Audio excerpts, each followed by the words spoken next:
Hey guys, welcome back to another video. This is going to be something a little different. This is me just scooting around Shanghai, first person point of view, on the scooter. And yes, before you ask, I know, the scooter is missing a mirror. So today we're going to talk about how I got out of debt. Now, prior to coming back to China this last time, I was living in the United States and I was living in Tulsa, Oklahoma. I was married at the time, and well, long story short, somehow I found myself 60,000 US dollars in debt. Now that's a lot of greenbacks, admittedly, and it didn't happen overnight. And I really can't blame anyone. I want to state right off the get-go, this is not an attempt to throw my ex-wife under the bus.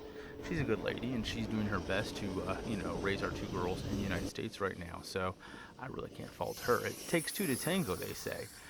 Truth be told, it was a gradual thing. At the time, we were living kind of hand to mouth. You get paid and you spend it immediately. And I was giving my ex-wife about 100 US dollars a week to go buy groceries. Unbeknownst to me, a lot of times what she would do would be to pocket the money and just charge things to the credit card. It's easy to do. The United States really does have a debt culture. It's easy, to get into debt over cars, houses, and just about everything else in between. And often what she'd do is she would, go fill up the car with gas, swipe the credit card, go get groceries, swipe the credit card. Oh, don't feel like cooking dinner tonight, swipe the credit card, and well, these things go up, up, up. And after, I don't know how many years it was, I checked the balance and noticed, well, it had gotten quite up there. And this is where I can say it's definitely my fault as well, because I wasn't really keeping a close eye on these things. When you come home and there's dinner, or when you have takeout and you have gas in the car, well, one doesn't necessarily question these things. Unfortunately, these went up, up, up. I had two credit cards at the time. I had a Chase Manhattan and a Citibank. The Chase Manhattan had gotten up to about 20,000. The Citibank was the big kahuna. That one was over 40,000 US dollars in debt. Now, when you get up this high, unfortunately, your options become few and far between because, well, even if you're making the minimum payments on your credit cards, you have to realize that that's not even covering the interest. Yeah, as I say, the VIC is still rolling. The juice never stops. And so even though I was making the payment, I'm still getting farther in debt, even making the minimum payment. And credit scores don't much matter when you're literally drowning in your own paycheck or lack thereof. So I was faced with a dilemma. You don't, like I said, you don't have many choices. You can file bankruptcy at this point. And filing bankruptcy is kind of like your one-time get-out-of-jail-free card. It does swipe the debt out from under you. That's good, but now you have the all-seeing problem of what to do. It's not like you can get another credit card, and of course the monthly bills you caused you to go into debt for are still going on. You still need gas for the car, you still need groceries on the table, and well, entertainment is nice. At that point, entertainment for us has been pretty much limited to whatever we could watch on Netflix, and of course the non-stop show of the internet.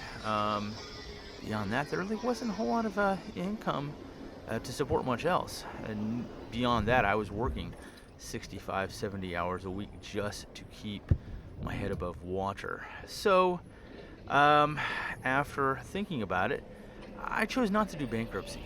But what do you do beyond that? I called the credit card company several times asking for a little help, a little grace, if you will, and they were pretty much graced out. Of course, your low-level goons, if you will, at most credit card companies don't have a lot of options to give you beyond pay up, sucker. So, what to do? I consulted a couple of debt consolidation companies, and well, that's not much better. This is where they will come in and kill the monster on your porch and set up a bunch of goons with guns pointed at you to get their need legal rewards. So that's not much of an option. Likewise, your consumer credit counseling companies, aren't much help either, not to mention they will severely sabotage your credit. So I looked around for a while, and I eventually came up with a solution. And this was kind of a twofold, and this is how I got out of credit card debt. I first approached Chase Manhattan, and I owed $20,000, and I was able to effectively kill that in one swoop. I started selling things, things that you don't need. An exercise wheel that wasn't being used. I had a collector car actually that I wasn't driving. Go figure. An extra set of rims out of the garage, a few knickknacks, a tea set that my aunt gave us for the wedding that just never ended up getting used. Things like this. I nickel and dimed it all around the house, sold it on Craigslist, eBay, or flat out to people on the internet, and lo and behold, I was able to come up with $20,000. Paid off that Chase Manhattan. That's great. But here's the thing. You can pay off a credit card, but if you keep using it, it doesn't matter because, well, you're just going to end up in the same hole you dug yourself out of. So I approached my ex-wife and I suggested the unthinkable. We cut up the cards. We cut them up entirely. And I had talked with the credit card companies about canceling them as well. And she was pretty, shall we say, against the idea, would be putting it mildly. What if? What if we have an emergency? What if the kids get sick? What if, killer cockroaches come from outer space and abduct our television? What if the car dies miraculously, blows up in a fireball-y explosion that's visible from space? There's always going to be a what if in every situation. You take a chance when you're crossing the street. You take a chance when you order the spaghetti marinara at a restaurant. Point being, there will always be a risk somewhere in life. But in order to get out of credit card debt, you have to make the big call. And for me, the big call was taking a pair of scissors and chopping them little credit cards up into little bitty pieces and closing the account, because if you just cut the card, you can always order new ones. So yeah, I cut the cards up, much to her chagrin. So now, without a net, we're on the trapeze, no net, I was able to slide that $20,000 to Chase Manhattan. Well, that's great.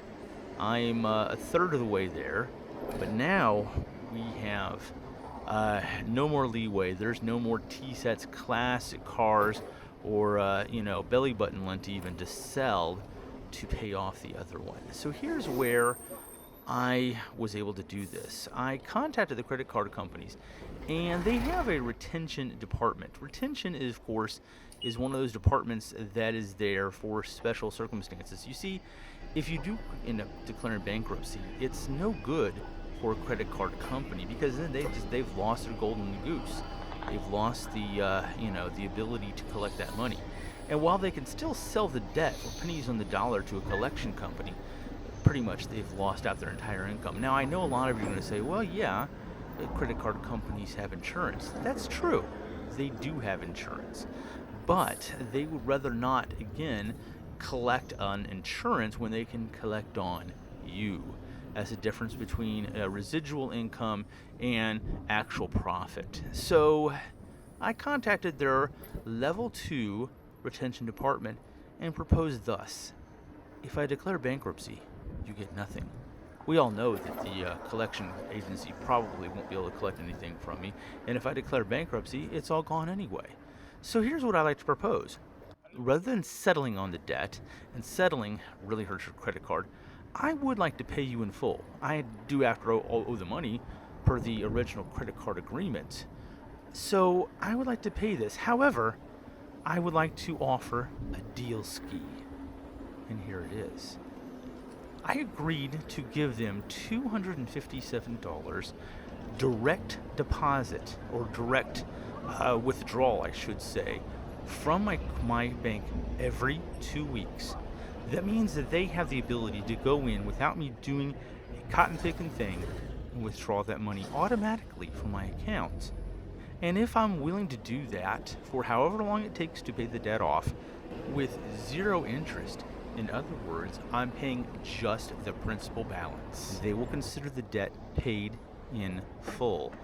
The caveat here being if I miss even one payment. In other words, if they go to withdraw the money and even one time I don't have it, the deal's off and the interest starts flowing again.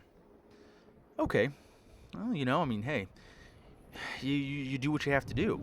So I agreed to this, $257 every 2 weeks until the debt is paid in full. Now, that's all fine and dandy, but you're going to realize very quickly the hard part of this. Here it is, $257 every 2 weeks is, well, that's over $500 US a month that I didn't have in the first place, let alone that I still have monthly income, or monthly bills, I should say, that put me in the hole in the first place. I still have gas, bills, entertainment, the little minutia that causes you to spend money every couple of weeks is still rolling, unfortunately. So however much that adds to plus over $500 US a month is now being added to my meager income, or with being withdrawn from my meager income, I should say. And yet this is the deal I was willing to make. Now again, it's easy to agree to a deal. It's harder to honor the deal.